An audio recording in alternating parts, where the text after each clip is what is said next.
जय माता रानी। दोस्तों, नवरात्रि के 8वें दिन माँ दुर्गा की 8वीं शक्ति यानी कि महागौरी का पूजन किया जाता है। माँ के महागौरी नाम और स्वरूप को लेकर 3 पौराणिक कथाएं आप सभी के लिए लेकर के आई हूँ। तो पहली कथा बोलिए माँ जगत जननी की जय हो, उनका स्मरण ध्यान करते हुए सबसे पहले कथा के अनुसार देवी पार्वती रूप में महागौरी ने भगवान शिव को पति रूप में प्राप्त करने के लिए कठोर तपस्या की थी।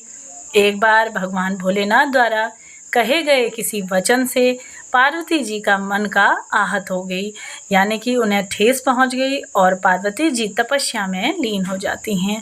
इस प्रकार वर्षों तक कठोर तपस्या करने पर जब पार्वती जी नहीं आती तो पार्वती जी को खोजते हुए भगवान शिव उनके पास पहुंच जाते हैं।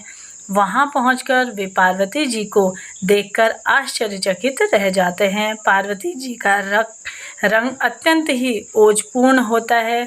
उनकी छटा चांदनी के समान श्वेत और कुंद के फूल के समान धवल दिखाई देती है। उनके वस्त्र और आभूषण से प्रसन्न होकर देवी उमा को गौरवपूर्ण का वरदान देते हैं और वे महागौरी कहलाती हैं। इसके साथ ही पूजा विधि दुर्गा अष्टमी तिथि परम कल्याणकारी, पवित्र, सुख देने वाली और धर्म की वृद्धि करने वाली हैं। अष्टमी को माँ भगवती का पूजन करने से कष्ट दुख मिट जाते हैं और शत्रुओं पर विजय प्राप्त होती है। माँ की शास्त्रीय पद्धति से पूजा करने वाले रोगों से मुक्त होकर धन वैभव से संपन्न होते हैं। देव दानव राक्षस गंधर्व नाग यक्ष किन्नर मनुष्य आदि सभी को ही पूजते हैं। कथाओं के अनुसार इसी तिथि को माँ के चंड मुंड राक्षसों का संहार किया जाता है। महाअष्टमी के दिन माता महागौरी की पूजा की जाती है।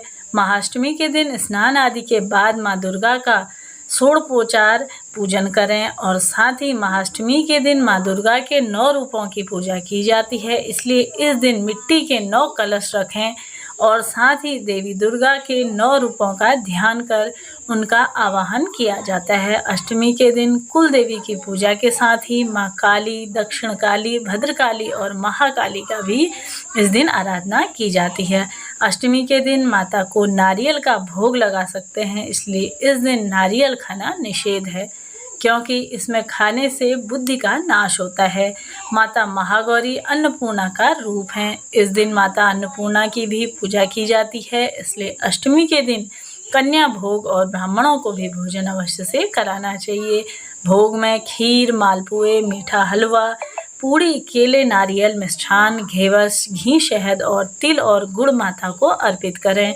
यदि अष्टमी को पारण कर रहे हैं तो विविध प्रकार से महागौरी का पूजन कर भजन कीर्तन इत्यादि अवश्य से ही करना चाहिए और विविध प्रकार से पूजा हवन 9 कन्याओं को भोजन अवश्य से करवाना चाहिए। इसके साथ ही जैसा कि यह प्रथम कथा और नियम था, अब मैं सुनाऊंगी आपको दूसरी कथा। तो जैसा कि देवी भागवत पुराण के अनुसार देवी पार्वती का जन्म राजा हिमांचल के घर में हुआ था। देवी पार्वती को मात्र 8 वर्ष की उम्र में अपने पूर्व जन्म की घटनाओं का आभास हो गया था और जब से ही उन्होंने भगवान शिव को पति रूप में प्राप्त करने के लिए घोर तपस्या शुरू कर दी थी। अपनी तपस्या के दौरान माता केवल कंदमूल, फल और पत्तों का आहार करती थी। बाद में तो माता ने केवल वायु पीकर ही तप करना प्रारंभ कर दिया। तपस्या से देवी पार्वती को महान गौरव प्राप्त हुआ, इसलिए उनका नाम महागौरी पड़ा। इस दिन दुर्गा सप्तशती के अध्याय को पढ़ना भी अति श्रेष्ठ माना जाता है। माता की तपस्या से प्रसन्न होकर भगवान शिव ने उनसे गंगा स्नान करने के लिए कहा। जिस समय माँ पार्वती स्नान करने गई तब देवी का एक स्वरूप श्याम वर्ण के साथ प्रकट हुआ जो कि कौशिकी कहलाया और एक स्वरूप उज्ज्वल चंद्र के समान प्रकट हुआ जो महागौरी कहलाया। गौरी रूप में माता अपने हर भक्त का कल्याण करती हैं और उनको समस्याओं से मुक्ति दिलाती हैं। जो व्यक्ति किन्हीं कारणों से 9 दिन तक उपवास नहीं कर सका, उसके लिए नवरात्रि की प्रतिपदा और अष्टमी तिथि को व्रत रखने का विधान है। इससे 9 दिन व्रत रखने के समान फल प्राप्त हो जाता है।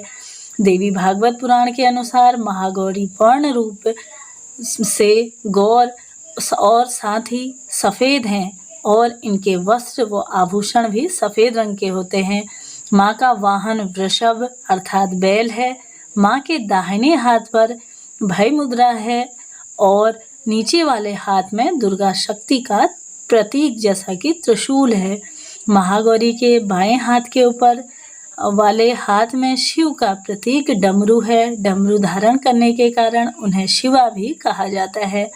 माँ के नीचे वाले हाथ में अपने भक्तों को अभय देता हुआ वर मुद्रा से विचलित है। माता का यह रूप शांत मुद्रा से ही दृष्टिगत है।